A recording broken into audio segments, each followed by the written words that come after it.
ಯೋಹಾನನ ಬರೆದ ಪ್ರಕಟಣೆ ಗ್ರಂಥ ಎಲ್ಲ ಪ್ರವಾದನೆಗಳ ಎಲ್ಲ ಪ್ರವಚನಗಳ ಈಡೇರಿಕೆಯ ಒಂದು ಕೊನೆಯ ಗ್ರಂಥ. ಇದು ದಾನಿಯೇಲ್ ಗ್ರಂಥದ ಜೊತೆಯಲ್ಲಿ, ಎಚ್ಕೆಲ್ ಗ್ರಂಥದ ಜೊತೆಯಲ್ಲಿ, ಆದಿಕಾಂಡದ ಜೊತೆಯಲ್ಲಿ, ಹಳೆ ಒಡಂಬಡಿಕೆಯಲ್ಲಿ ಹಲವಾರು ಪ್ರವಾದನ ಗ್ರಂಥಗಳ ಜೊತೆಗೆ ಒಂದು ಸಂಬಂಧ ಇರುವಂತ ಒಂದು ಪ್ರಕಟಣೆ ಗ್ರಂಥ ಇದು. ಈ ಪ್ರಕಟಣೆ ಗ್ರಂಥದ ಮುನ್ನುಡಿಯನ್ನ ನಾವು ಧ್ಯಾನಿಸ್ತಾ ಇದ್ದೆವು ಪ್ರಿಯರೇ. ಈ ಮುನ್ನುಡಿ ಅಂದ್ರೆ ಏನು ಅಂದ್ರೆ, ಈ ಒಂದು ಮಹಾಗ್ರಂಥಕ್ಕೆ ಕರ್ತನಾದ ಯೇಸು ಕ್ರಿಸ್ತನು 19ನೇ ವಚನ, ಪ್ರಕಟಣೆ ಗ್ರಂಥ 1ನೇ ಅಧ್ಯಾಯ 19ನೇ ವಚನದಲ್ಲಿ ಹೇಳಿದಂತೆ, ನೀನು ಕಂಡವುಗಳನ್ನು, ಈಗ ನಡೀತಿರುವವುಗಳನ್ನು, ಮುಂದೆ ಆಗಬೇಕಾಗಿರುವಂತವುಗಳನ್ನು, ಈ 3 ವಿಶ್ಲೇಷಣೆಗಳಲ್ಲಿ ಆ ಪ್ರಕಟಣೆ ಗ್ರಂಥದ ವಿವರಣೆಯನ್ನ ನಮಗೆ ದೇವರು ನೀಡುವಂತನಾಗಿದ್ದಾನೆ ಪ್ರಿಯರೇ. ಇದಕ್ಕೆ ಮುನ್ನುಡಿಯನ್ನು ನಾವು ಯೋಚನೆ ಮಾಡ್ತಾ ಪ್ರಕಟಣೆ ಗ್ರಂಥ 1ನೇ ಅಧ್ಯಾಯ 4 ಮತ್ತು 5 ವಚನಗಳನ್ನ ನಾವು ಸವಿಸ್ತಾರವಾಗಿ ಧ್ಯಾನಿಸ್ತಾ ಬಂದೆವು. ಯಾಕೆ ನಾವು ವಿಸ್ತಾರವಾಗಿ ಧ್ಯಾನಿಸಬೇಕು? ಒಂದೊಂದು ವಚನವನ್ನು, ವಚನದ ನಂತರ ವಚನ, ಆ ವಚನದ ಮಧ್ಯದಲ್ಲಿರುವಂತಹ ಒಂದು ಅಂತರಾರ್ಥ, ಇದನ್ನು ನಾವು ಯಾಕೆ ಗ್ರಹಿಸ್ಕೊಳ್ಬೇಕಂದ್ರೆ, ದೇವರ ವಾಕ್ಯ ಪರಿಶುದ್ಧವಾದದ್ದು, ಅದು ಮಹಾ ಗೂಢಾರ್ಥಗಳನ್ನು ಹೊಂದಿರುವಂಥದ್ದು. ಅದಕ್ಕೆ ಭಕ್ತನಾದ ಯೆರೆಮೀಯನಿಗೆ ದೇವರು ಮಾತನಾಡಿ ಹೇಳ್ತಾನೆ, ನಿನಗೆ ತಿಳಿಯದ ಗೂಢಾರ್ಥಗಳನ್ನು ನಾನು ನಿನಗೆ ತಿಳಿಯಪಡಿಸುವೆನು. ನಾವು ದೇವರ ಅನ್ಯೋನ್ಯತೆಯಲ್ಲಿದ್ದರೆ, ಇಂಟಿಮೇಟ್ ರಿಲೇಶನ್ಶಿಪ್ ವಿತ್ ಗಾಡ್, ದೇವರ ಜೊತೆಯಲ್ಲಿ ಆತನೊಂದಿಗೆ ನಾವು ನಡೆಯುವಂತವರಾಗಿದ್ದಾಗ ಪರಿಶುದ್ಧಾತ್ಮನ ಮೂಲಕವಾಗಿ ಆತನು ನಮಗೆ ಬೋಧಿಸುವನಾಗಿರ್ತಾನೆ ಪ್ರಿಯರೇ. ಹಾಗಾಗಿ ನಾವೆಲ್ಲರೂ ಕೂಡ ವಾಕ್ಯವನ್ನು ಕಲಿಯುವ ಹಂಗಿನಲ್ಲಿದ್ದು ಕಲಿಯುತ್ತಾ ಇರಬೇಕು. ನಿರಂತರ ಕಲಿಕೆ ನಮ್ಮ ಜೀವನದ ವಿಧಾನ, ವಿಶ್ವಾಸಿಯ ಜೀವನದ ವಿಧಾನ ಏನೆಂಬುದಾಗಿ ಹೇಳುವಾಗ ವಾಕ್ಯದ ನಿರಂತರ ಕಲಿಕೆ. ಆದಿ ಸಭೆಯಲ್ಲಿ ಆದಿ ಅಪೊಸ್ತಲರು ಈ ಕಾರ್ಯವನ್ನೇ ಮಾಡ್ತಿದ್ದರು. ಅವರು ಅಪೊಸ್ತಲ ಬೋಧನೆಯಲ್ಲಿಯೂ, ರೊಟ್ಟೆ ಮುರಿಯುವುದರಲ್ಲಿಯೂ, ಪ್ರಾರ್ಥನೆಯಲ್ಲಿಯೂ, ಅನ್ಯೋನ್ಯತೆಯಲ್ಲಿಯೂ ನಿರಂತರಾಗಿರುವವರಾಗಿದ್ದರು. ಆ ರೀತಿ ಈ ಬೋಧೆ ಅನ್ನುವುದು, ಈ ವಾಕ್ಯವನ್ನುವುದನ್ನು ನಾವು ಧ್ಯಾನಿಸ್ತಾ ಪರಿಪೂರ್ಣತೆಯಿಂದ ಪರಿಪೂರ್ಣತೆಗೆ ಸಾಗುವ ಹಂಗಿನವರಾಗಿದ್ದೇ ಹೊರತು ನಾವು ಪರಿಪೂರ್ಣರಲ್ಲ. ನಾವ್ಯಾರು ಪರಿಪೂರ್ಣರಲ್ಲ? ದೇವರ ವಾಕ್ಯವೇ ಪರಿಪೂರ್ಣವಾದದ್ದು. ಅದಕ್ಕೆ ಮಿತಿ ಇಲ್ಲ, ಅಪರಿಮಿತವಾದದ್ದು. ಭಕ್ತನಾದ ಯೋಹಾನನು ಹೇಳ್ತಾನೆ, ಕರ್ತನಾದ ಯೇಸು ಕ್ರಿಸ್ತನು ಈ ವಾಕ್ಯಗಳನ್ನು ಓದುವವನು, ಕೇಳುವವರು, ಇದನ್ನು ಗೈಕೊಂಡು ನಡೆಯುವವರಿಗೆ ಧನ್ಯತೆ ಉಂಟು ಅಂತ ಹೇಳುತ್ತಾ, ಆ ಧನ್ಯತೆ ಹೊಂದುವವರಿಗೆ ಕರ್ತನಾದ ಯೇಸು ಕ್ರಿಸ್ತನ ಮೂಲಕವಾಗಿ ಅವರಿಗೆ ಕೃಪೆಯು ಶಾಂತಿಯು ಉಂಟಾಗುವುದಕ್ಕೆ ಹೇಳುತ್ತಾ ಕರ್ತನಾದ ಯೇಸು ಕ್ರಿಸ್ತನ ಗುಣಾತಿಶಯಗಳನ್ನು ತಿಳಿಸುತ್ತಾ ಬರ್ತಾನೆ. ಅದನ್ನು ನಾವು 4 ಮತ್ತು 5ನೇ ವಚನದಲ್ಲಿ, ಪೀಠಿಕೆಯ ಭಾಗ 1ನೇ ಅಧ್ಯಾಯ 4, 5 ವಚನಗಳಲ್ಲಿ ನಾವು ತಿಳ್ಕೊಳ್ತಾ ಬಂದೆವು. ನಮ್ಮ ದೇವರು ಎಂಥವನು? ಆತನ ಗುಣಾತಿಶಯಗಳೆಂಥವು? ಆತನು ನಿತ್ಯತ್ವಕ್ಕೂ ಇರುವಂಥವನು. ಆತನು ವರ್ತಮಾನ, ಭೂತ, ಭವಿಷ್ಯತ್ ಕಾಲದಲ್ಲಿರುವ ಆತನು.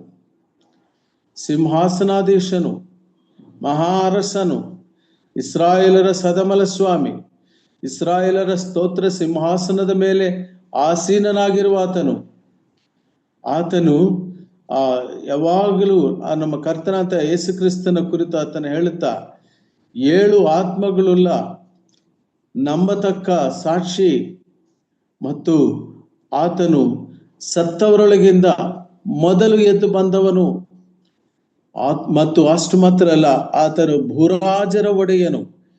ಈ 5 ಅಂಶಗಳನ್ನ, ಒಂದೊಂದು ಅಂಶವನ್ನೇ ನಾವು ಒಂದೊಂದು ಗಂಟೆ ಕಾಲ ನಾವು ಧ್ಯಾನಿಸ್ತಾ ಬಂದೆವು. ಯಾಕಂದ್ರೆ ಅದರ ಆಳತ್ವವನ್ನು ನಾವು ತಿಳಿದುಕೊಂಡಾಗ ನಾವು ನಂಬಿರುವ ದೇವರು ಎಷ್ಟು ದೊಡ್ಡವನು ಮತ್ತು ನಮ್ಮ ಸಂಕಷ್ಟ, ನಮ್ಮ ಸಮಸ್ಯೆ ಎಷ್ಟು ಚಿಕ್ಕದು, ಈ 2 ಅರ್ಥ ಆಗ್ತವೆ. ನಾವು ವಾಕ್ಯಕ್ಕೆ ಹತ್ತಿರ ಬರುವಾಗೆಲ್ಲ, ನಾವು ಕರ್ತನಾದ ಯೇಸು ಕ್ರಿಸ್ತನ ಪಾದ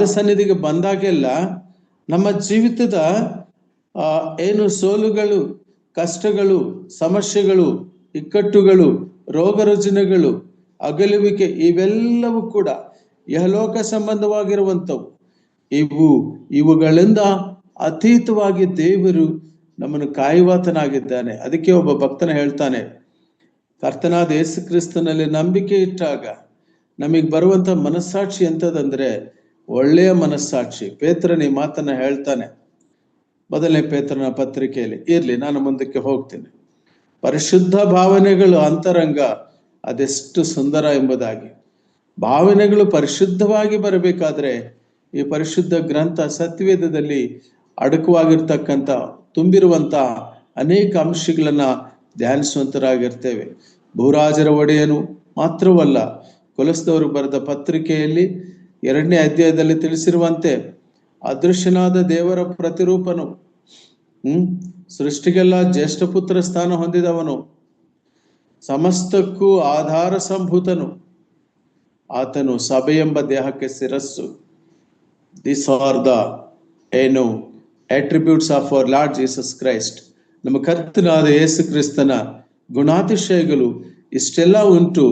ಈ ನಿಧಿ ನಿಕ್ಷೇಪ ನಮಗೆ ಸಿಕ್ಕಿದ್ದು ಒಂದು ಚಿಕ್ಕ ವಾಕ್ಯದಲ್ಲಿ, ವರ್ತಮಾನ ಭೂತ ಭವಿಷ್ಯತ್ ಕಾಲಗಳಲ್ಲಿರುವ ಆತನಿಂದ ಮತ್ತು ಆತನ ಸಿಂಹಾಸನದ ಮುಂದೆ ಇರುವ 7 ಆತ್ಮಗಳಿಂದ ಮತ್ತು ನಂಬತಕ್ಕ ಸಾಕ್ಷಿಯು, ಸತ್ತವರೊಳಗಿಂದ ಮೊದಲೇ ಎದ್ದು ಬಂದವನು, ಭೂರಾಜರ ಒಡೆಯನು ಆಗಿರುವ ಅಲ್ಲಿವರೆಗೂ ನಾವು ಧ್ಯಾನಿಸಿಕೊಂಡೆವು ಕಳೆದ ವಾರಗಳಲ್ಲಿ. ಆ ಉಳಿದ ಭಾಗ ಈಗ ಮುಂದಕ್ಕೆ ನಾವು ಹೋಗ್ತೇವೆ. ಯೇಸು ಕ್ರಿಸ್ತನಿಂದ ನಿಮಗೆ ಕೃಪೆಯು ಶಾಂತಿಯೂ ಆಗಲಿ. ಪ್ರಿಯರೇ, ಈ 2 ಪದಗಳು ಬಳಕೆ ಇದೆಯಲ್ಲ, ಇಟ್ಸ್ ಸಿಂಪ್ಲಿ ಸೂಪರ್. ಎಷ್ಟು ಅದ್ಭುತ ಅಂದ್ರೆ, ಕರ್ತನಾದ ಯೇಸು ಕ್ರಿಸ್ತನ ಆ ಕೃಪೆ ವಿಷಯದಲ್ಲಿ ಆತನ ಶಾಂತಿ, ಈ 2 ನಿಮಗೆ ಉಂಟಾಗಲಿ ಎಂಬುದಾಗಿ ಅಪೊಸ್ತಲನಾದ ಯೋಹಾನನು ಕ್ರಿಸ್ತನ ಖೈದಿ ಎಂಬುದಾಗಿ ಹೇಳ್ಕೊಳ್ತಾನೆ. ಆತನು ಕರ್ತನಾದ ಯೇಸು ಕ್ರಿಸ್ತನ ಆ ಪ್ರೀತಿಯ ಶಿಷ್ಯನೆಂಬುದಾಗಿ ತನ್ನನ್ನು ತಾನು ಹೇಳ್ಕೊಳ್ತಾನೆ. ಶಿಲುಬೆಯ ಬಳಿಯಲ್ಲಿ ಎಲ್ಲರೂ ಕೂಡ ಶಿಷ್ಯರು ದಿಕ್ಕಾಪಾಲಾಗಿ ಓಡಿ ಹೋಗಿದ್ದರು. ಆದರೆ ಯೋಹಾನನು ಮಾತ್ರ, ಆತನು ಆ ಶಿಲುಬೆಯ ಹತ್ರ ಕರ್ತನಾದ ಯೇಸು ಕ್ರಿಸ್ತನ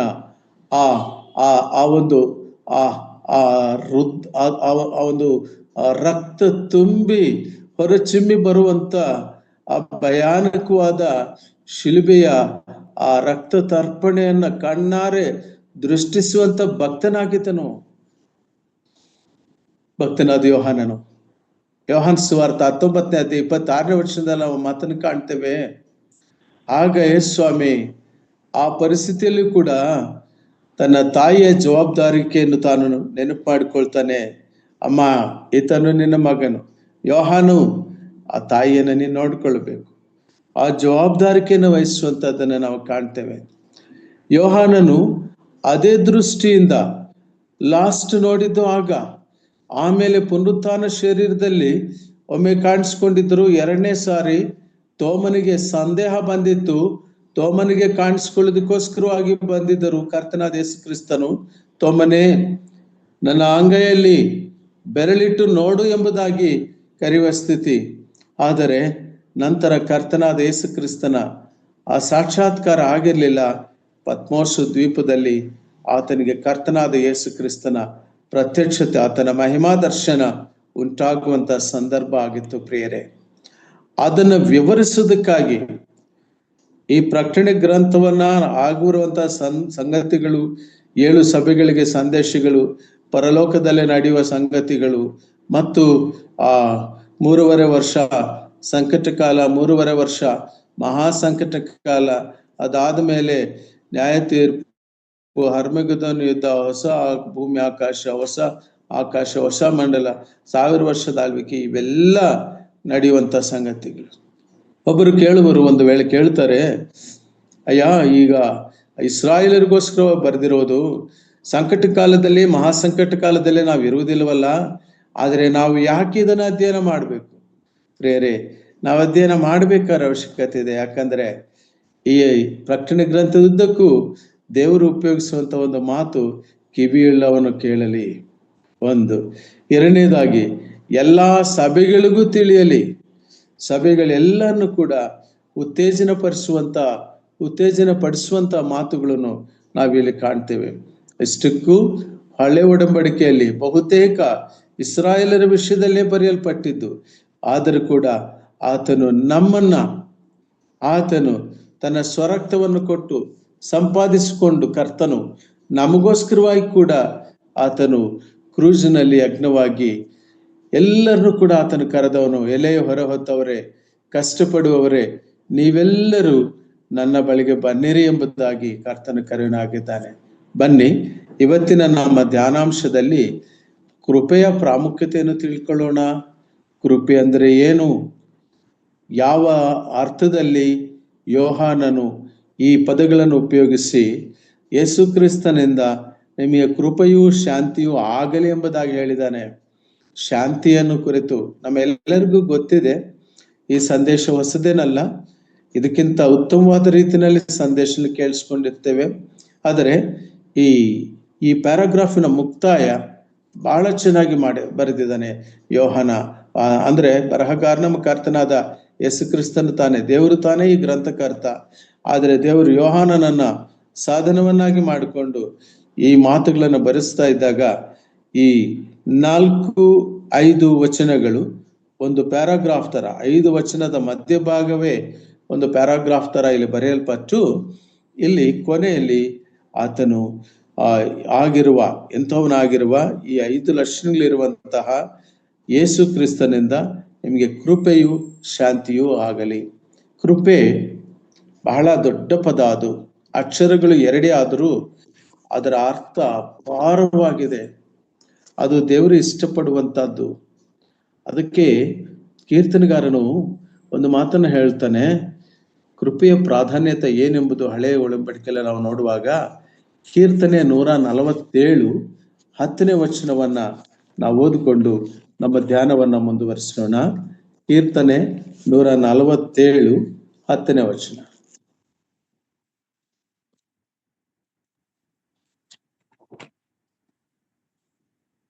ಕುದುರೆಯ ಶಕ್ತಿಯಲ್ಲಿ ಆತನಿಗೆ ಇಷ್ಟವಿಲ್ಲ, ಆಳಿನ ತೊಡೆಯ ಬಲವನ್ನು ಮೆಚ್ಚುವುದಿಲ್ಲ.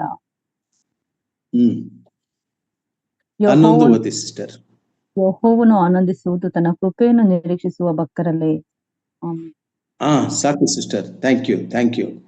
ಈ ಲೋಕದ ರಾಜ್ಯಗಳು ಅಥವಾ ಈ ಲೋಕದ ರಾಜ್ಯ ಅಧಿಕಾರಿಗಳು, ಈ ಲೋಕದ ಮುಖ್ಯಸ್ಥರು ಬಯಸುವುದೇನೆಂದರೆ ಕುದುರೆಯ ಶಕ್ತಿಯನ್ನು. This is called military army power. ಕೆಲವು ಸಂದರ್ಭಗಳಲ್ಲಿ ಸೆಕ್ಷನ್ 44 ಹಾಕಿದಾಗ ವೆಹಿಕಲ್ಸು ಹೋಗ್ಲಿಕ್ಕೆ ಆಗದಿರೋ ಕಡೆ ಕುದುರೆಗಳ ಮೇಲೆ ಪ್ರಯಾಣ ಮಾಡಿ ಕಂಟ್ರೋಲ್ ತರ್ತಾರೆ. ಗ್ರೂಪ್ಸ್ನ ಚದುರಿಸೋದಕ್ಕೆ ಆ ಕುದುರೆಗಳನ್ನು ಉಪಯೋಗಿಸ್ತಾರೆ. ಅಲ್ಲಿ ಅಶ್ವದಳ ಅಂತಿತ್ತು ಹಿಂದಿನ ಕಾಲಘಟ್ಟದಲ್ಲಿ. ಈಗಿರುವಂತ ಇಂಡಿಯನ್ ನ್ಯಾವಿ, ಏರ್ ಫೋರ್ಸ್ ಮತ್ತು ಮಿಲಿಟರಿ, ಈ ಒಂದು ನ್ಯಾವಿ ಇವೆಲ್ಲ ಇಲ್ಲದೆ, ಇವೆಲ್ಲ ಅದಕ್ಕಿಂತ ಹಿಂದೆ ಇರುವಾಗ ಅಶ್ವದಳ ಇತ್ತು. ಅದರಲ್ಲಿ ಆಯಾ ರಾಜ್ಯಗಳ ಜನರು ಹೆಚ್ಚಳ ಪಡ್ತಿದ್ರು. ಹೇಗೆ ಕುದುರೆಯ ಶಕ್ತಿಯಲ್ಲಿ ಹೆಚ್ಚಳ ಪಡ್ತಿದ್ರು ಮತ್ತು ಆಳಿನ ತೊಡೆಯ ಬಲದಲ್ಲಿ, ಸೈನ್ಯದಲ್ಲಿ ಹೆಚ್ಚಳ ಪಡುವಂತವರಾಗಿದ್ದರು. ಆದರೆ ಅವು ಎರಡರಲ್ಲಿ ಇಹಲೋಕದ ಜನರ ಒಂದು ದೃಷ್ಟಿಕೋನ ಅಷ್ಟೇ ಇದ್ರೆ 11ನೇ ವಚನದಲ್ಲಿ ನಾವು ಕಾಣ್ತೇವೆ. ಆದರೆ ಯೆಹೋವನು ಇದರಲ್ಲಿ ಆನಂದಿಸೋದಿಲ್ಲ. ನಿನಗೆ ಎಷ್ಟನ್ನ ಸೈನ್ಯ ಇಟ್ಕೋ, ನೀನ್ ಎಷ್ಟನ್ನ ವೆಹಿಕಲ್ಸ್ ಇಟ್ಕೋ, ನೀನ್ ಎಷ್ಟನ್ನ ಐಷಾರಾಮ ಬದುಕು, ದೇವರು ಅದರಲ್ಲಿ ಆನಂದ ಪಡಲ್ಲ. ಏನೆಲ್ಲ ಇರ್ಲಿ, ಕಾರುಗಳ ಮೇಲೆ ಕಾರುಗಳಿರ್ಲಿ, ವೆಹಿಕಲ್ಸ್ ಮೇಲೆ ವೆಹಿಕಲ್ಸ್ ಇರ್ಲಿ, ಅದರಲ್ಲಿ ದೇವರಿಗೆ ಆನಂದ ಇಲ್ಲ. 11ನೇ ವಚನದಲ್ಲಿ ಹೇಳ್ತಾನೆ, ಕರ್ತನಲ್ಲಿ ಪ್ರಿಯರೇ, ಯೆಹೋವನು ಆನಂದಿಸುವುದು ತನ್ನ ಕೃಪೆಯನ್ನು, ಅಂದರೆ ದೇವರ ಕೃಪೆಯನ್ನ ನಿರಂತರ ಬೇಡುವ ಭಕ್ತರಲ್ಲಿ, ನಿರೀಕ್ಷಿಸುವ ಭಕ್ತರಲ್ಲಿ ಆತನ ಆನಂದಿಸ್ತಾನೆ. ಪ್ರಿಯರೇ, grace, we need to pray for grace. ದೇವ್ರೇ, ಯಾವಾಗ ಗ್ರೇಸ್ ಅಂತೀವಿ. ಯಾವಾಗ ಕೃಪೆ ಕಾರ್ಯಾಚರಣೆ ಆಗುತ್ತೆ, ನಾವು ಇದನ್ನೆಲ್ಲ ಇವತ್ತು ವಾಕ್ಯದ ಬೆಳಕಿನಲ್ಲಿ ನಾವು ಧ್ಯಾನಿಸ್ತೇವೆ. ಈ ಕೃಪೆ ಮತ್ತು ಶಾಂತಿ ಪ್ರಕಟಣೆ ಗ್ರಂಥದ ಮುನ್ನುಡಿಯ ಹಿನ್ನೆಲೆಯಲ್ಲಿ ಈ ಪದ ಪ್ರಯೋಗದ ಪ್ರಾಮುಖ್ಯತೆಯನ್ನು, ಇದರ ಪ್ರಾಶಸ್ತ್ಯವನ್ನು ನಮ್ಮ ವಿಶ್ವಾಸ ಜೀವಿತಕ್ಕೆ ನಾವು ಅಳವಡಿಸಿಕೊಳ್ಳೋಣ. ಅಪೊಸ್ತಲನಾದ ಪೌಲನು ಪ್ರಾರ್ಥನೆ ಮಾಡ್ತಾನೆ. ಆತನು 3 ಸಾರಿ ಪ್ರಾರ್ಥನೆ ಮಾಡ್ತಾನೆ. ಆತನಿಗಿರುವಂತ ಆ ಒಂದು ವ್ಯಾಧಿಯ ಕುರಿತು ಸ್ವಾಮಿ ಹೇಳ್ತಾರೆ, ನನ್ನ ಕೃಪೆಯೇ ನಿನಗೆ ಸಾಕು ಮಗನೇ, ಆಯಾ ಕಾಲಕ್ಕೆ ನಾನು ಕೃಪೆ ಕೊಡ್ತೀನಿ. ನಾವು ಅಂದ್ಕೊಳ್ತೀವಿ, ಅಪ್ಪ ಆಗೋದಿಲ್ಲ, ಇವತ್ತು ಜೀವನ ಕಷ್ಟ ಸಮಸ್ಯೆ ಆಗೋಯ್ತು. ಇಲ್ಲ, ಒಂದು ನಿದ್ದೆ ಮಾಡಿ ಎದ್ರೆ ಸಮಸ್ಯೆ ತಾನಾಗಿಯೇ ಪರಿಷ್ಕಾರ ಆಗಿರ್ತದೆ. ತನ್ನ ಮಕ್ಕಳು ನಿದ್ದೆಯಲ್ಲಿರುವಾಗಲೇ ಆತನು ಆಹಾರವನ್ನು ಕೊಡ್ತಾನೆ. ಆಹಾರ ಅಂದ್ರೆ ಏನು? ತಿನ್ನುವ ಆಹಾರ ಅಲ್ಲ, ನಮ್ಮ ಜೀವಕ್ಕೆ ಬೇಕಾದ ಶಕ್ತಿಯನ್ನು ಕೊಡುವಂತ ಕೃಪೆ.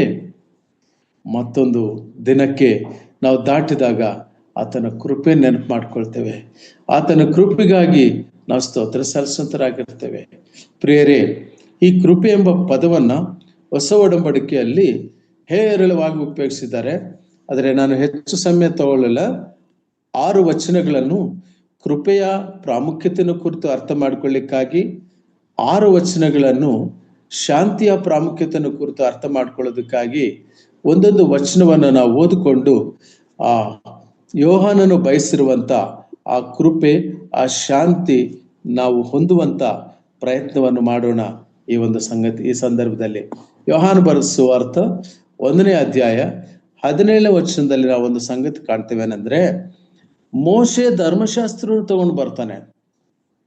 ಸೀನಾಯಿ ಬೆಟ್ಟದಿಂದ ಮೋಶೆ ಧರ್ಮಶಾಸ್ತ್ರವನ್ನು ತೆಗೆದುಕೊಂಡು ಬಂದಾಗ ನಿಷ್ಕಾರಣವಾಗಿ ಜನರು ದಾರಿ ತಪ್ಪಿ ಹೋದದ್ದು.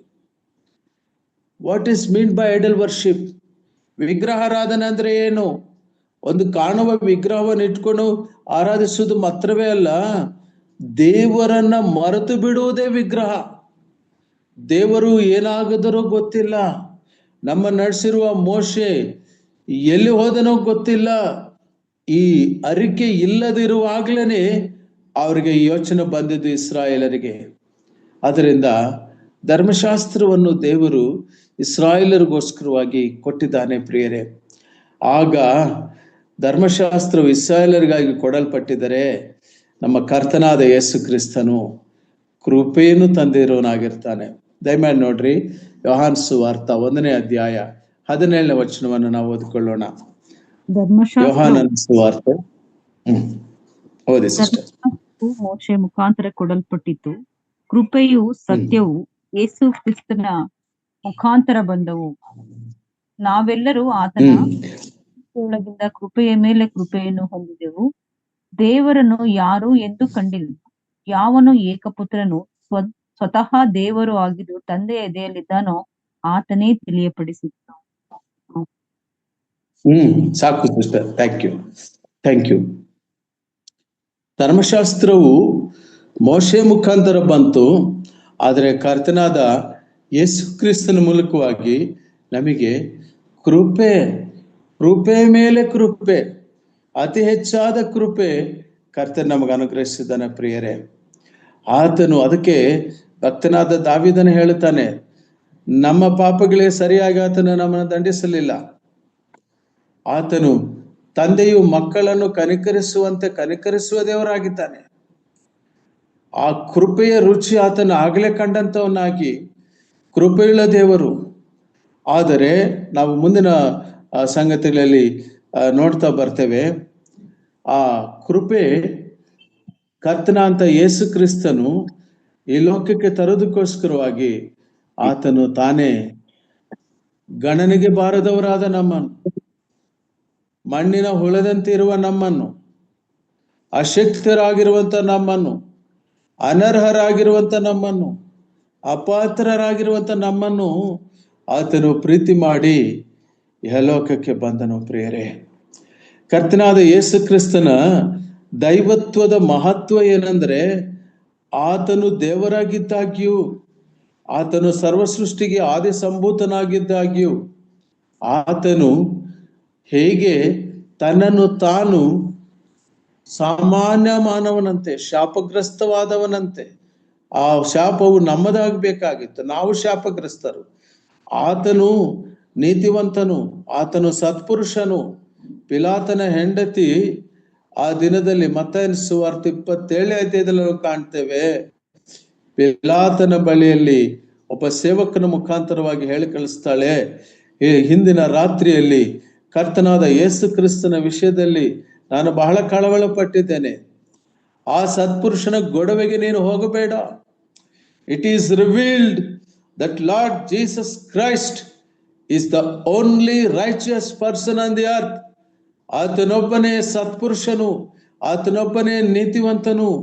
ದೇವದೂತರ ಆತನ ಬಗ್ಗೆ ಸಾಕ್ಷಿ ಹೇಳುವಂತ ಆತನು ಯೇಸು ಕ್ರಿಸ್ತನೆಂಬುದಾಗಿ ಹೆಸರಿಡಬೇಕು. ಆತನು ತನ್ನ ಜನರನ್ನು ಅವರ ಪಾಪಗಳಿಂದ ಪರಿಹಾರ ಮಾಡುವಂತ ದೇವರು. ಪ್ರಿಯರೇ, ಅದಕ್ಕಾಗಿ ಆತನು ಕೃಪೆಯನ್ನು ಈ ಲೋಕಕ್ಕೆ ತಂದನು. ಧರ್ಮಶಾಸ್ತ್ರವು ಪಾಪವೆಂದರೆ ಏನು ಅಂತ ಅದರ ಅರಿವು ಉಂಟು ಮಾಡುತ್ತೆ. ಈಗ ತೋರಿಸುತ್ತೆ, ದಟ್ ಈಸ್ ದ ಸಿನ್ ಅಂದ್ರೆ ಈ ಕಡೆ ಇಂಥದ್ದಿದೆ ಎಂಬುದಾಗಿ ಒಂದು ದಿಕ್ಸೂಚಿ, ಒಂದು ದಿಕ್ಕನ್ನು ತೋರಿಸುತ್ತೆ.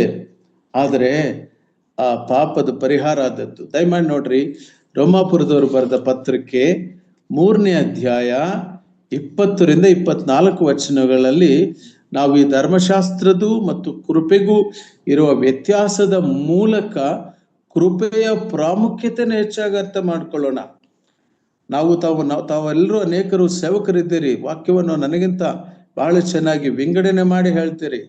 ಇತರಿಗೆ ಸುವಾರ್ತೆ ಸಾರುವಾಗ ಆತನ ಕೃಪೆಯ ಪ್ರಾಮುಖ್ಯತೆನ ಹೇಳಿರಿ.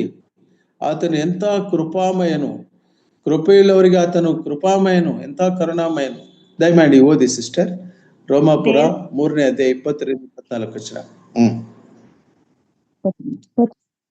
24 26 ರೋಮಾಪುರದವ್ರಿಗೆ ಬರೆದ ಪತ್ರಿಕೆ ಕಾಲದಲ್ಲಿ ಪಾಪಗಳನ್ನು 3ನೇ ಅಧ್ಯಾಯ.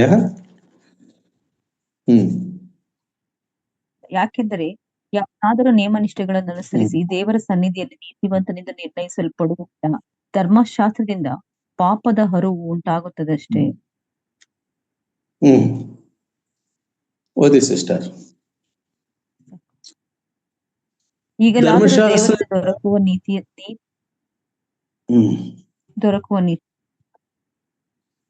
ಈಗಲಾದರೂ ದೇವರಿಂದ ದೊರಕುವ ನೀತಿಯು ಧರ್ಮಶಾಸ್ತ್ರ ನಿಯಮಗಳಿಲ್ಲದೆ ಪ್ರಕಟವಾಗಿದೆ. ಅದು ಮೋಶೆಯ ಧರ್ಮಶಾಸ್ತ್ರದಿಂದಲೂ ಪ್ರವಾದಿಗಳ ನುಡಿಗಳಿಂದಲೂ ಸಾಕ್ಷಿಗೊಳ್ಳುತ್ತದೆ. ದೇವರಿಂದಾಗುವ ಈ ನೀತಿಯು ಯಾವುದೆಂದರೆ, ಯೇಸು ಕ್ರಿಸ್ತನನ್ನು ನಂಬುವುದರಿಂದಲೇ ನಂಬುವವರೆಲ್ಲರಿಗೂ ದೊರಕುವುದು. ಹೆಚ್ಚು ಕಡಿಮೆ ಏನಿಲ್ಲ, ಎಲ್ಲರೂ ಪಾಪ ಮಾಡಿ ದೇವರ ಮಹಿಮೆಯನ್ನು ಹೊಂದದೆ ಹೋಗಿದ್ದಾರೆ. ಸಾಕು ಸಿಸ್ಟರ್. ಅವರು ನೀತಿವಂತರೆಂದು ನಿರ್ಣಯ ಹೊಂದುವುದು ದೇವರ ಉಚಿತಾರ್ಥವಾದ ಕೃಪೆಯಿಂದಲೇ. ನಾವಿಲ್ಲಿ ಗಮನಿಸಿ ನೋಡಿದಾಗ ಧರ್ಮಶಾಸ್ತ್ರದಿಂದ ಪಾಪದ ಅರುಹು ಅಂದ್ರೆ ಪಾಪದ ಅವೇರ್ನೆಸ್, ಪಾಪ ಅಂದ್ರೆ ಏನು ಅನ್ನುವುದನ್ನು ತೋರಿಸುವಂತಹದ್ದು ಧರ್ಮಶಾಸ್ತ್ರ. ಆದರೆ ಅಲ್ಲಿ ಒಂದು ಟೈಟಲ್, ಎಲ್ಲಾ ಮನುಷ್ಯರು ನೀತಿವಂತರಾಗುವುದಕ್ಕೆ ಯೇಸು ಕ್ರಿಸ್ತನನ್ನು ನಂಬುವುದೇ ಮಾರ್ಗ, ಒಳ್ಳೆಯ ಶಿರೋನಾಮ ಇದೆ. ಅಲ್ಲಿ ಒಂದು ಟೈಟಲ್ 21ನೇ ವಚನದಿಂದ ಕೊನೆವರೆಗೂ ಆ ಟೈಟಲ್ ಅಡಿಯಲ್ಲಿನೇ ಈ ಸತ್ಯ ಸಂಗತಿಗಳು ಹೇಳಲ್ಪಟ್ಟಿವೆ. ಈಗಲಾದರೂ ದೇವರಿಂದ ದೊರಕುವ ನೀತಿಯು ಧರ್ಮಶಾಸ್ತ್ರ ನಿಯಮಗಳಲ್ಲದೆ ಪ್ರಕಟವಾಗಿದೆ. ಅದು ಮೋಶೆ ಧರ್ಮಶಾಸ್ತ್ರದಿಂದಲೂ ಪ್ರವಾದಿಗಳ ನುಡಿಗಳಿಂದಲೂ ಸಾಕ್ಷಿಗೊಂಡಿರ್ತದೆ ಅಂತ ಹೇಳುತ್ತಾ 24ನೇ ವಚನದಲ್ಲಿ ನಾವು ನೋಡ್ತೇವೆ, ಅವರು ನೀತಿವಂತರೆಂದು ನಿರ್ಣಯ ಹೊಂದುವುದು ದೇವರ ಉಚಿತಾರ್ಥವಾದ ಕೃಪೆಯಿಂದಲೇ, ಕ್ರಿಸ್ತ ಯೇಸುವಿನಿಂದಾದ ಪಾಪ ವಿಮೋಚನೆಯ ಮೂಲಕವಾಗಿ ಆಗುವುದು. ಕರ್ತನಲ್ಲಿ ಪ್ರಿಯರೇ, ಕರ್ತನಾದ ಯೇಸು ಕ್ರಿಸ್ತನನ್ನ ಸ್ವಂತ ರಕ್ಷಕನನ್ನಾಗಿ ಅಂಗೀಕಾರ ಮಾಡಿಕೊಂಡಾಗ ಈ ಕೃಪೆಗೆ ನಾವು ಪಾತ್ರರಾಗ್ತೇವೆ. ನಂಬಿಕೆಯ ಮೂಲ ಕೃಪೆಯಿಂದಲೇ ನಾವು ರಕ್ಷಣೆ ಹೊಂದ್ತೇವೆ.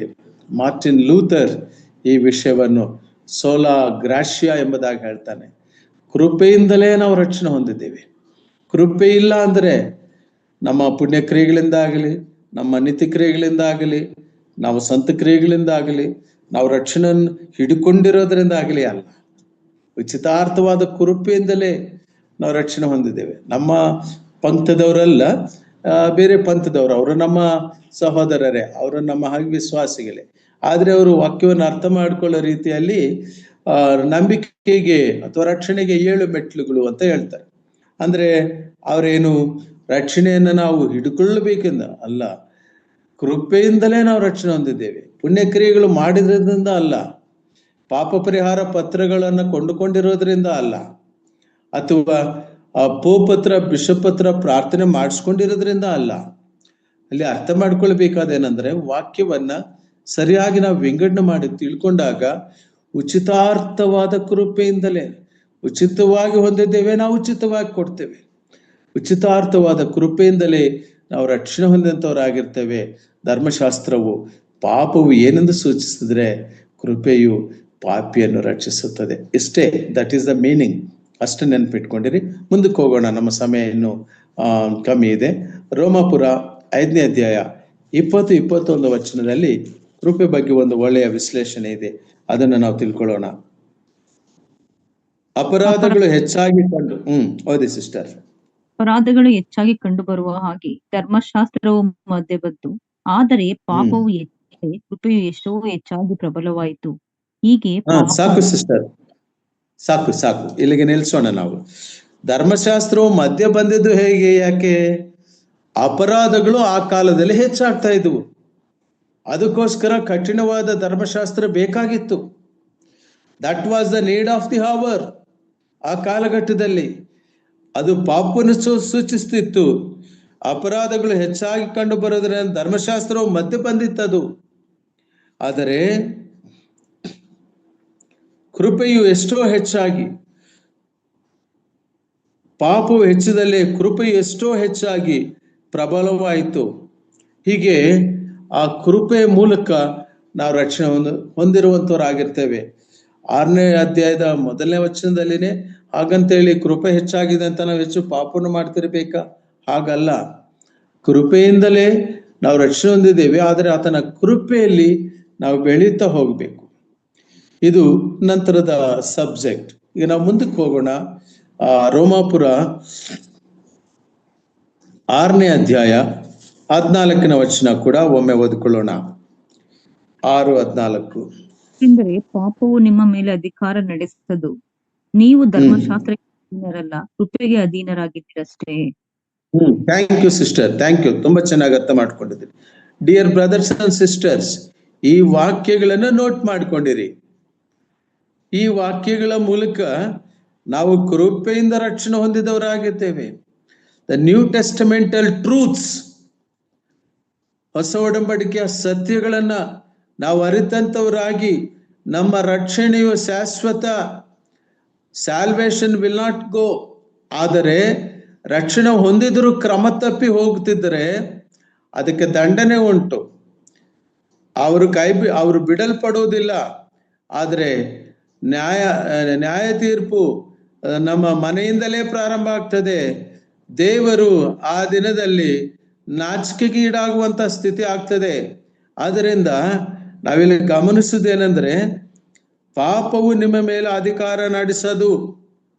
ಸಿನ್ has no authority on you. ಕರ್ತನಾದ ಯೇಸು ಕ್ರಿಸ್ತನ ಮೇಲೆ ನಂಬಿಕೆ ಇಟ್ಟಿರೋರು ಅಧಿಕೃತವಾಗಿ ಪಾಪವು ಪ್ರವೇಶಿಸ್ಲಿಕ್ಕಾಗದು. ನೀವು ಧರ್ಮಶಾಸ್ತ್ರಕ್ಕೆ ಅಧೀನರಲ್ಲ, ಆದರೆ ಕೃಪೆಗೆ ಅಧೀನರಾದರು. ಈ ಕೃಪೆ ಕರ್ತನಾದ ಯೇಸು ಕ್ರಿಸ್ತನನ್ನ ನಂಬಿ ರಕ್ಷಣೆ ಹೊಂದಿದಾಗ ನಮ್ಮನ್ನು ಆವರಿಸುವಂತದ್ದು. ಕೃಪೆಯ ಹಲವು ಆಯಾಮಗಳನ್ನು ನಾವು ನೋಡ್ತಾ ಇದ್ದೀವಿ ಮತ್ತು ಧರ್ಮಶಾಸ್ತ್ರದ ಪ್ರಾಮುಖ್ಯತೆಯನ್ನು ಕೂಡ ನೋಡ್ತಾ ಇದ್ದೀವಿ. ಪ್ರಿಯರೇ, ಒಂದು ಅದ್ಭುತವಾದ ವಚನ ನಮಗೆ ತೋರಿಸ್ಬೇಕು ಅಂದ್ಕೊಂಡಿದ್ದೀನಿ. ಧರ್ಮಶಾಸ್ತ್ರವು ನಮ್ಮನ್ನ ಕಾಯುವಂತ ಒಬ್ಬ ಕಾವಲುಗಾರನಂತೆ. ಎಂತ ಲ್ಯಾಂಗ್ವೇಜ್ ಯೂಸ್ ಮಾಡ್ತಾನೆ ಪೌಲ. ಸಾಮಾನ್ಯ ವ್ಯಕ್ತಿಯಲ್ಲ ಆತನು, ಬೆನ್ಯಾಮೀನ್ ಗೋತ್ರದವನು, ಗಮಾಲಿಯಲು ಪಾದದಲ್ಲಿ ವೇದಶಾಸ್ತ್ರ ಪಾರಂಗತನು, ಬಹಳ ಚೆನ್ನಾಗಿ ತಿಳ್ಕೊಂಡಿರುವ ಪೌಲನು. ನೋಡಿ, ಆ ಮಾತು ನಾನು ನಿಮಗೆ ಪರಿಚಯಿಸ್ಲಿಕ್ಕಿದ್ದೀನಿ, ದಯಮಾಡಿ ನೋಡ್ರಿ. ಗಲಾತ್ಯದವ್ರಿಗೆ ಬರೆದ ಪತ್ರಿಕೆ 3ನೇ ಅಧ್ಯಾಯ 24-25 ವಚನಗಳನ್ನು ಓದಿ. ಗಲಾತ್ಯದವ್ರಿಗೆ ಬರೆದ ಪತ್ರಿಕೆ 3ನೇ ಅಧ್ಯಾಯ ಹೀಗಿರಲು 24 ಮತ್ತು 20. ಹೀಗಿರಲಾಗಿ ಧರ್ಮಶಾಸ್ತ್ರವು ಕಾಯುವ ಆಳಿನಂತಾಗಿದೆ. ಹಾ ನಾವು ನಂಬಿಕೆಯಿಂದ ನೀತಿವಂತರೆಂಬ ನಿರ್ಣಯವನ್ನು ಹೊಂದುವುದಕ್ಕಾಗಿ ಕ್ರಿಸ್ತನಲ್ಲಿ ಸೇರುವ ತನಕ ಅದು ನಮ್ಮನ್ನು ಕಾಯುತ್ತದೆ. ಆದರೆ ಕ್ರಿಸ್ತ ನಂಬಿಕೆಯು ಬಂದಿರಲಾಗಿ ನಾವಿನ್ನೂ ಕಾಯುವವನ ಕೈ ಕೆಳಗಿರುವವರಲ್ಲ, ನೀವೆಲ್ಲರೂ ಕ್ರಿಸ್ತ ಯೇಸುವಿನಲ್ಲಿ ನಂಬಿಕೆಯ ಮೂಲಕ ದೇವರ ಪುತ್ರರಾಗಿ. ಸಾಕು ಸಿಸ್ಟರ್, ಥ್ಯಾಂಕ್ ಯು ಅಷ್ಟು ಸಾಕು. ನೋಡಿ ಪ್ರಿಯರೇ, ಈ ಮಾತು ಎಷ್ಟು ಸ್ಪಷ್ಟವಾಗಿ ಗಲಾತ್ಯದವರಿಗೆ, ಪೌಲನು ಗಲಾತ್ಯದವರನ್ನ ಬಹಳಷ್ಟು ಸುವಾರ್ತೆಯಲ್ಲಿ ನಡೆಸಿದನು. ಅವ್ರಿಗೆ ಬುದ್ಧಿ ಇಲ್ಲದ ಗಲಾತ್ಯರೇ ಎಂಬುದಾಗಿ ಹೇಳ್ತಾನೆ ಒಂದು ಸಂದರ್ಭ. ನಾನು ಕೇಳಿದ್ರೆ ನೀವು ನಿಮ್ಮ ಕಣ್ಣುಗಳನ್ನು ಕಿತ್ತುಕೊಡುವಂತರಾಗಿದ್ರಿ. That was a beautiful intimacy between the Galatians and apostle Paul. ಅಪೊಸ್ತಲ ಪೌಲನಿಗೂ ಗಲಾತ್ಯದವರಿಗೆ ಇರುವ ಆ ಬಾಂಧವ್ಯ ಎಷ್ಟು ಚೆನ್ನಾಗಿದೆ ನೋಡ್ರಿ. ಸರ್, ಬ್ರದರ್ಸ್ ಅಂಡ್ ಸಿಸ್ಟರ್ಸ್, ನಾವು ಯಾರಿಗಾದ್ರೂ ಇವತ್ತು ನಮ್ಮ ಸಭೆಯಲ್ಲಿ ಆಗ್ಲಿ ಬೇರೆ ಸಭೆಯಲ್ಲಿ ಆಗ್ಲಿ ಬುದ್ಧಿ ಇಲ್ಲದವನು ಅಂತ ಹೇಳಿ ನೆಕ್ಸ್ಟ್ ಡೇ ನಾವು ಬದುಕಕ್ಕಾಗುತ್ತಾ? ನಮಗೆ ಎಷ್ಟು ಇದಿರ್ತದಲ್ಲ. ಆದರೆ ಆ ಅಪೊಸ್ತಲನು ಈ ಕಮ್ಯಾಂಡ್ಸ್ ರೆಸ್ಪೆಕ್ಟ್ ಫ್ರಮ್ ಗಲೇಷಿಯನ್ಸ್, ಗಲಾತ್ಯದವರಲ್ಲಿ ಆ ಒಂದು ಗೌರವ, ಆ ರೆಸ್ಪೆಕ್ಟ್. ನಾವಲ್ಲದೆ ಬೇರೊಂದು ಸುವಾರ್ತೆ ನೀವು ಯಾರಾದರೂ, ನಾವೇ ಆಗಲಿ ಇನ್ನು ಬೇರೆ ಆಗಲಿ ದೇವದೂತರೇ ಆಗಲಿ ತಂದರು, ನೀವು ಯಾಕೆ ಒಳಗಾಗ್ತೀರಿ ಅಂತ ಹೇಳುತ್ತಾ ಸುನ್ನತಿ ವಿಷಯದಲ್ಲಿ ಹೇಳಿರುವಂಥದ್ದು. ಇರ್ಲಿ, ನಾನು ಗಲಾತೆ ಬಗ್ಗೆ ಸಹೋದರ ಯಾರು ನಮ್ಮ ಬ್ರದರು ಬೋಧನೆ ಮಾಡ್ತಿದ್ದಾರಲ್ಲ, ಯಾರನ ಚಂದ್ರ ಲೇಔಟ್ ಸಭೆಯ ಸಹೋದರ ಹೆಸರು ನನ್ನ ಮೈಂಡಿಗೆ ಈಗ ಬರ್ತಾ ಇಲ್ಲ. ಅವರು ಬೋಧನೆ ಮಾಡುವಂತರ ಇದ್ದಾರೆ, ಅದನ್ನ ಕಲಿಸುವಂತರಾಗಿರ್ತಾರೆ. ಬ್ರದರ್ ಪ್ರವೀಣ್. ನಾನೊಂದ್ಸಾರಿ ಆ ಶನಿವಾರದ ಹೊತ್ತೆ ಅವ್ರದ್ದು ಇರ್ತದೆ. ಶನಿವಾರ ನಮ್ಮ ಸಭೆಯಲ್ಲಿ ವಿಜ್ಞಾಪನ ಪ್ರಾರ್ಥನಾ ಕೂಟ ನಡೆಸಬೇಕು. ಅದಕ್ಕೆ ನಾನು ಅಲ್ಲಿ ಹೋಗ್ತೀನಿ. ಅದು ಕೇಳಿಸ್ಕೊಳ್ಳಿಕ್ಕಾಗಲ್ಲ, ಆದ್ರೆ ಯೂಟ್ಯೂಬ್ ಅಲ್ಲಿ ನಂತರ ಬರ್ತದೆ. ಇರ್ಲಿ, ನಾವಿಲ್ಲಿ ಗಮನಿಸಿ ನೋಡುವಾಗ ಆತನು ಹೇಳುವ ಮಾತಲ್ಲಿ ನಮ್ಮನ್ನು ಕಾಯುವ ಆಳಿನಂತಾಗಿದೆ ಧರ್ಮಶಾಸ್ತ್ರ ಸೆಮಿಕೋಲನ್. ನಾವು ನಂಬಿಕೆಯಿಂದ ನೀತಿವಂತರೆಂಬ ನಿರ್ಣಯವನ್ನು ಹೊಂದುವುದಕ್ಕಾಗಿ ಕ್ರಿಸ್ತನಲ್ಲಿ ಸೇರುವ ತನಕ ಅದು ನಮ್ಮನ್ನು ಕಾಯುತ್ತದೆ. What a beautiful thing. ಕೆಲವೊಮ್ಮೆ ನಮ್ಮನ್ನು ಕ್ರಿಸ್ತನವರೆಗೂ ನಡೆಸ್ಕೊಂಡು ಬರುವಂತ ಆ ಧಾರ್ಮಿಕ ವಿಧಿವಿಧಾನಗಳಾಗ್ಲಿ ಅಥವಾ ಸಾಮಾಜಿಕ ಸಂಗತಿಗಳಾಗ್ಲಿ, ಅವು ನಮ್ಮನ್ನು ಕಾಯುತ್ತಾ ಸೇಫ್ ಆಗಿ ಕ್ರಿಸ್ತನಲ್ಲಿ ನಮ್ಮನ್ನು ಲ್ಯಾಂಡ್ ಮಾಡಿಸ್ತವೆ. ನಾವೆಲ್ಲರೂ ಕ್ರಿಸ್ತ ಯೇಸುವಿನಲ್ಲಿ ಇಟ್ಟಿರುವ ನಂಬಿಕೆ ಮೂಲಕ ದೇವರ ಪುತ್ರರಾಗಿದ್ದೀರಿ. ಹೇಗೆಂದರೆ ಕ್ರಿಸ್ತನಲ್ಲಿ ಸೇರುವುದಕ್ಕೆ ಇದು ಕಾರಣವಾಯಿತು. ಕೃಪೆ. ಧರ್ಮಶಾಸ್ತ್ರ ಕಾಯುವಂಥದ್ದಾಗಿತ್ತು, ಆದರೆ ಕೃಪೆ ಲ್ಯಾಂಡ್ ಆಗುವಂತ, ಕ್ರಿಸ್ತನಲ್ಲಿ ಸೇರುವಂಥದಕ್ಕೆ ಕಾರಣವಾಗುವಂಥದ್ದು. ನಾನು ಇಲ್ಲಿಗೆ ನಿಲ್ಲಿಸ್ತೇನೆ ಕೃಪೆ ವಿಷಯದಲ್ಲಿ. ಈಗ ಶಾಂತಿಯ ವಿಷಯದಲ್ಲಿ ಕೆಲವು ಸಂಗತಿಗಳನ್ನು ನಾವು ನೋಡೋಣ. ದೇವರು ವಾಕ್ಯದಲ್ಲಿ ನಾವು ಗಮನಿಸ್ತೇವೆ, ಸ್ವಾಮಿ ಒಂದು ಕಡೆ ಹೇಳ್ತಾನೆ, ಯೋಹಾನ್ ಸುವಾರ್ತ 14ನೇ ಅಧ್ಯಾಯ 27ನೇ ವಚನ ಓದಿ. ನಾನು ಲೋಕವು ಕೊಡುವಂತ ಶಾಂತಿ ನಿಮಗೆ ಕೊಡುವುದಿಲ್ಲ, ನನ್ನಲ್ಲಿರುವ ಶಾಂತಿಯನ್ನು ನಾನು ನಿಮಗೆ ಬಿಟ್ಟು ಹೋಗುತ್ತೇನೆ. ಯೋಹಾನ್ ಸುವಾರ್ತ 14ನೇ ಅಧ್ಯಾಯ 1ನೇ ವಚನದಲ್ಲಿ ಸ್ವಾಮಿ ಹೇಳ್ತಾರೆ, ನಿಮ್ಮ ಹೃದಯಗಳು ಕಳವಳಗೊಳ್ಳದಿರಲಿ. ಆ ಕಳವಳಗೊಳ್ಳ ಹೃದಯದಲ್ಲಿ ಆ ಶಾಂತಿ ಇರುವಂತ ಸಂದರ್ಭದಲ್ಲಿ ದೇವರ ವಾಕ್ಯ ಹೇಳುತ್ತೆ, ಓದಿ ಸಿಸ್ಟರ್. ಶಾಂತಿಯನ್ನು ನಿಮಗೆ ಬಿಟ್ಟು ಶಾಂತಿಯನ್ನು ನಿಮಗೆ ಬಿಟ್ಟು ಹೋಗು, ನನ್ನಲ್ಲಿರುವಂತ ಶಾಂತಿಯನ್ನು ನಿಮಗೆ ಕೊಡುತ್ತೇನೆ. ಲೋಕವು ಕೊಡುವ ರೀತಿಯಿಂದ ನಾನು ನಿಮಗೆ ಕೊಡುವುದಿಲ್ಲ. ನಿಮ್ಮ ಹೃದಯವು ಕಳವಳ ಹೆದರದಿರಲಿ. ನಾನು ಪ್ರಿಯ, ಸಾಕು sister, Priya brothers and Priya sisters, ನಮಗೆ ಈ ಲೋಕ ಕೊಡುವುದಲ್ಲ ಶಾಂತಿ. ಕರ್ತನಾದ ಯೇಸು ಕ್ರಿಸ್ತನಲ್ಲಿ ನಾವು ಶಾಂತಿಯನ್ನು ಹೊಂದುವಂತರಾಗಿರ್ತೇವೆ. ಆತನ ವಾಕ್ಯವನ್ನು ಧ್ಯಾನಿಸುವಾಗ ಅಫ್ಕೋರ್ಸ್ ಜೀವನದ ಸವಾಲುಗಳ ನಡುವೆ ಆತ ನಮಗೆ ಮನಃಶಾಂತಿ ನೀಡುವ ದೇವರು. ಕುಟುಂಬದಲ್ಲಿ ಅವಾಂತರಗಳ ನಡುವೆ ಆತ ನಮಗೆ ಮನಃಶಾಂತಿ ಕೊಡುವ ದೇವರು. ಮನಃಶಾಂತಿಯನ್ನ ಪದ ಉಪಯೋಗಿಸಿದ್ದಾರೆ. ನಾನು ನಿಮಗೆ ಶಾಂತಿಯನ್ನು ಕೊಡ್ತೇನೆ. ಆ ಶಾಂತಿ ಎಲ್ಲಿಂದ ಬರಬೇಕು? ಆ ಶಾಂತಿ ನೇರವಾಗಿ ಮನುಷ್ಯನ ದೇಹದ ಮೇಲೆ ಬರುವಂಥದ್ದಲ್ಲ, ಮನುಷ್ಯನ ಮನಸ್ಸಿಗೆ ಬರುವಂಥದ್ದು. ನೋಡಿ, ಅದು ಯೋಹಾನ್ ಸುವಾರ್ತೆ 16ನೇ ಅಧ್ಯಾಯ 33ನೇ ವಚನದಲ್ಲಿ ಆ ಮಾತು ಕಾಣ್ತೇವೆ. ಯೋಹಾನ್ ಸುವಾರ್ತೆ 16ನೇ ಅಧ್ಯಾಯ 33ನೇ ವಚನ. ನೀವು ನನ್ನಲ್ಲಿದ್ದು ಮನಃಶಾಂತಿಯನ್ನು ಹೊಂದಿದವರಾಗಿರಬೇಕೆಂದು ಇದನ್ನೆಲ್ಲ ನಿಮಗೆ ಹೇಳಿದ್ದೇನೆ. ಲೋಕದಲ್ಲಿ ನಿಮಗೆ ಸಂಕಟ ಉಂಟು, ಧೈರ್ಯವಾಗಿರಿ, ನಾನು ಲೋಕವನ್ನು ಜಯಿಸಿದ್ದೇನೆ ಎಂದು ಹೇಳಿದನು. ನೀವು ನನ್ನಲ್ಲಿದ್ದು, ಅದು ಬಹಳ ಮುಖ್ಯವಾದ ಪಾಯಿಂಟ್. ಅನೇಕ ಜನರು ರೋಮಾಪುರ 8:28 ಇದು ಮಾಡ್ತಾರೆ, ಆದರೆ ಅಲ್ಲಿ ಮೊದಲನೇ ಪದ ಆತನ ಸಂಕಲ್ಪದ ಪ್ರಕಾರ ಕರೆಯಲ್ಪಟ್ಟವರಿಗೆ ಎಲ್ಲವೂ ಅನುಕೂಲವಾಗ್ತದೆ. Are we called according to his purpose, ಆತನ ಸಂಕಲ್ಪ. ಹಾಗೆ ಇಲ್ಲಿ ಕೂಡ ನೀವು ನನ್ನಲ್ಲಿದ್ದು ಮನಃಶಾಂತಿಯನ್ನು ಹೊಂದಿದವರಾಗಿರಬೇಕೆಂದು ಇದನ್ನೆಲ್ಲ ನಿಮಗೆ ಹೇಳುತ್ತಿದ್ದೇನೆ. ಲೋಕದಲ್ಲಿ ನಿಮಗೆ ಸಂಕಟ ಉಂಟು, ಸಂಕಟ ಇಲ್ಲ ಅಂತ ಸ್ವಾಮಿ ಹೇಳಿಲ್ಲ. The presence of lord Jesus Christ does not mean the absence of problems. ಕರ್ತನಾದ ಯೇಸು ಕ್ರಿಸ್ತನನ್ನ ನಾವು ಗ್ರಹಿಸ್ಕೊಂಡು, ಅರ್ಥ ಮಾಡಿಕೊಂಡು, ಅಂಗೀಕರಿಸ್ಕೊಂಡು ರಕ್ಷಣೆ ಹೊಂದಿದ್ದೀವಿ ಎಂಬುದಾಗಿ ಹೇಳಿದರೆ ಅದರ ಅರ್ಥ ನಮಗೆ ಕಷ್ಟಗಳು ಇಲ್ಲ ಅಂತಲ್ಲ. ಹಂಗಿದ್ರೆ ನಾವು ಈ ಲೋಕದಿಂದಲೇ ತೆಗೆದು ಹಾಕಲ್ಪಡ್ಬೇಕು. ನಮಗೆ ಕಷ್ಟ ಈ ಲೋಕದಲ್ಲೇ ಉಂಟು, ದೇವರ ವಾಕ್ಯ ಅದನ್ನೇ ಹೇಳುತ್ತೆ. ಲೋಕದಲ್ಲಿ ನಿಮಗೆ ಸಂಕಟ ಉಂಟು. ಇಲ್ಲಿ ಸಂಕಟ ಅಂದ್ರೆ ಸಂಕಟ ಕಾಲದ ಸಂಕಟ ಅಲ್ಲ, ನಮ್ಮ ಅನುದಿನ ಜೀವನದ ಸಂಕಟ ಉಂಟು. ಧೈರ್ಯವಾಗಿರಿ. ಆ ಸಂದರ್ಭದಲ್ಲಿ ಧೈರ್ಯ ತಗೊಳ್ಳಿ. ನೀವು ನಾನು ಲೋಕವನ್ನು ಜಯಿಸಿದ್ದೇನೆ. ಈ ಮಾತು ಸ್ವಾಮಿ ಯಾಕೆ ಹೇಳ್ತಾರಂದ್ರೆ, ನೀವು ಕೂಡ ಲೋಕವನ್ನು ಜಯಿಸ್ತೀರಿ, ನನ್ನೊಂದಿಗೆ ನೀವು ಕೂಡ ಜಯವೀರರಾಗ್ತೀರಿ. ಜಯಿಸಿದ್ದೇವಿ ಕರ್ತನಲ್ಲಿ ಪ್ರಿಯರೇ, ಆತನು ಜಯಿಸಿದ್ದಾನೆ. ಅದಕ್ಕೆ ಮನಃಶಾಂತಿ ಎಂಬ ಪದ ಅಲ್ಲಿ ಉಪಯೋಗಿಸಲ್ಪಟ್ಟಿದೆ. ನೀವು ನನ್ನಲ್ಲಿದ್ದು ಮನಃಶಾಂತಿಯನ್ನು ಹೊಂದಿರಿ. ಕೀರ್ತನೆಗಳ ಗ್ರಂಥ 60ನೇ ಅಧ್ಯಾಯ ಇದನ್ನು ಮಾಡುತ್ತೆ. ನನ್ನ ಮನವೇ ಆತನನ್ನೇ ನಂಬಿ ಶಾಂತವಾಗಿರು.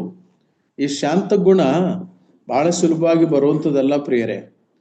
ಸೋದರ ಸ್ಟೀವೆನ್ಸನ್ ಅವರು ಒಂದ್ಸಾರಿ ಇದನ್ನ ಅವರು ಟೀಚ್ ಮಾಡ್ತಿರೋದು ಏನಪ್ಪಾ ಇದು, ಎಂಜಲಾಲಜಿ ಬಗ್ಗೆ ಹೇಳ್ತಾ, ಕ್ರಿಮಿನಲ್ಸು ಬಹಳ ಅವ್ರ ಸರ್ ನಮಗೆ ಗೊತ್ತಿಲ್ಲ ಇದು ಹೆಂಗ್ ನಾವು ಹಿಂಗ್ ಮಾಡಿದ್ವಾ, ನಮ್ಮ ಕೈಲಿ ಹಿಂಗಾಯ್ತಾ ಅಂತ. ಅಂದ್ರೆ ಆ ಆವೇಶ, ಆ ಕೋಪ, ಆ ಒಂದು ದುರಾತ್ಮ ಆ ರೀತಿಯಲ್ಲಿ ಬಂದು ಅವ್ರನ್ನ ಪ್ರೇರೇಪಿಸಿದಾಗ ಅವರಿಗೆ ಗೊತ್ತಿಲ್ಲದ ಸ್ಥಿತಿನಲ್ಲಿ ಆಕ್ರೋಶ ಭರಿತರಾಗ್ತಾರೆ. ಅಂದ್ರೆ ಲೋಕದ ಅಧಿಪತಿ ಇದಾನಲ್ಲ, ಅವರಲ್ಲಿ ಸೇರ್ಕೊಳ್ತಾನೆ. ಅವರಲ್ಲಿ ಸೇರಿ ಆ ರೀತಿಯಾಗಿರುವಂತ ಭ್ರಮೆ ಹುಟ್ಟಿಸ್ತಾನೆ. ಅವನು ಭ್ರಮಪಡಿಸುವ ಆತ್ಮ. ನಮ್ಮ ವಿಶ್ವಾಸಿಗಳಿಗೂ ಭ್ರಮಪಡಿಸ್ತಾನೆ, ಆದರೆ ಅವನು ಸಂಪೂರ್ಣ ಆಕ್ರಮಿಸ್ಕೊಳ್ಳಕ್ ಆಗೋದಿಲ್ಲ. ನಮ್ಮಲ್ಲಿ ಪ್ರಾರ್ಥನೆ ಕಾಯ್ತಾ ಇರ್ತದೆ, ದೇವರ ನಂಬಿಕೆ ಕಾಯ್ತಾ ಇರ್ತಾರೆ, ವಾಕ್ಯ ನಮ್ಮಲ್ಲಿ ಇರ್ತದೆ, ರಕ್ಷಣೆ ನಮ್ಮಲ್ಲಿ ಇರ್ತದೆ. ಹಾಗಾಗಿ ಭಕ್ತನ ಅಂತ ಯೋಹಾನನ ಒಂದು ಮಾತು ಹೇಳ್ತಾನೆ. ಇರ್ಲಿ, ನನ್ನ ಸಮಯ ಮುಕ್ತಾಯ ಆಗ್ತಾ ಇದೆ, ಆ ವಿಷಯ ಹೆಚ್ಚು ಹೇಳಲಿಕ್ಕೆ ಹೋಗ್ತಿಲ್ಲ, ಆದ್ರೆ ಸಂದರ್ಭ ಬಂದಿರೋದ್ರಿಂದ ನಿಮ್ಮ ಮುಂದೆ ಹಂಚ್ಕೊಳ್ತಾ ಇದ್ದೇನೆ. ಧೈರ್ಯವಾಗಿರಿ, ನಾನು ಲೋಕವನ್ನು ಜಯಿಸಿದ್ದೇನೆ. Satan is a defeated enemy. ಕೆಲವರು ಹೇಳ್ತಾರೆ, ಅಯ್ಯೋ ಸೈತಾನನು, ಅಯ್ಯೋ ಶ್ರಮಗಳು, ಅಯ್ಯೋ ಕಷ್ಟಗಳು. ಏನೂ ಆಗೋದಿಲ್ಲ. ಯಾಕಂದ್ರೆ ಕರ್ತನಾದ ಯೇಸು ಕ್ರಿಸ್ತನ ನಮಗೆ ಹೇಳಿತನದ ಆತ್ಮ ಕೊಟ್ಟಿಲ್ಲ. V not fear. ಹಾಗಂತೇಳಿ ನಾವು ಅಹಂ ಇರಬೇಕು, ಗರ್ವ ಪಡಬೇಕು ಅಂತ ಉದ್ದೇಶ ಅಲ್ಲ. But we need to understand the power of grace. We need to understand the peace. ದೇವರು ಕೊಟ್ಟಿರುವಂತಹ ಶಾಂತಿಯನ್ನು ಅರ್ಥ ಮಾಡ್ಕೋಬೇಕು. ಫಿಲಿಪ್ಪಿದವರು ಬರೆಯುತ್ತಾ ಅಪೊಸ್ತಲನಾದ ಪೌಲನು ಹೇಳ್ತಾನೆ 4ನೇ ಅಧ್ಯಾಯ 6-7 ವಚನಗಳಲ್ಲಿ, ಎಲ್ಲಾ ಗ್ರಹಿಕೆಗೂ ಮೀರಿರುವ ಶಾಂತಿ, ದ ಪೀಸ್ ಪಾಸತ್ ಬಿಯಾಂಡ್ ಅಂಡರ್ಸ್ಟ್ಯಾಂಡಿಂಗ್. ಇದನ್ನು ಯೋಚನೆ ಮಾಡಿ, ನೀವು ಆಮೇಲೆ ಧ್ಯಾನ ಮಾಡ್ರಿ. ಯೆಶಾಯ ಗ್ರಂಥಕರ್ತ ಹೇಳ್ತಾನೆ, ಯೆಶಾಯ 26:3 ವಚನ, ಸ್ಥಿರಚಿತ್ತದಿಂದ ಶಾಂತಿಯಿಂದ ಇರುವೆನು. ಯಾರ ಮನಸ್ಸು ಯೆಹೋವನ ಮೇಲೆ ಆಶ್ರಯಿಸಿಕೊಳ್ಳುತ್ತದೋ ಅವನು ಸ್ಥಿರಚಿತ್ತನಾಗಿ ಶಾಂತನಾಗಿರ್ತಾನೆ. ಕರ್ತನಾದ ಯೇಸು ಕ್ರಿಸ್ತನಲ್ಲಿ ನಮಗೆ ಆ ಸ್ಥಿರಚಿತ್ತತೆಯು ಆ ಮನಃಶಾಂತಿ ಉಂಟಾಗುತ್ತದೆ ಪ್ರಿಯರೇ. ಅದಕ್ಕಾಗಿ ನಾವು ಪ್ರಾರ್ಥನೆ ಮಾಡಬೇಕು. ಅದನ್ನ ದೇವರು ನಮ್ಮಲ್ಲಿ ನಡೆಸುವಂತನಾಗಿರ್ತಾನೆ. ಅದನ್ನೇ ಯೆಶಾಯ ಗ್ರಂಥದಲ್ಲಿ ನಾವು ಕಾಣ್ತೇವೆ. ಶಾಂತರಾಗಿ ಭರವಸೆದಿಂದಿರುವುದೇ ನಮ್ಮ ಬಲ. ಯೆಶಾಯ ಗ್ರಂಥ 30ನೇ ಅಧ್ಯಾಯ 15ನೇ ವಚನದಲ್ಲಿ ಆ ಮಾತಿದೆ. ಭರವಸೆದಿಂದಿದ್ದು, ಶಾಂತರಾಗಿ ಭರವಸೆದಿಂದಿದ್ದು ಇರುವುದೇ ನಮಗೆ ಬಲ.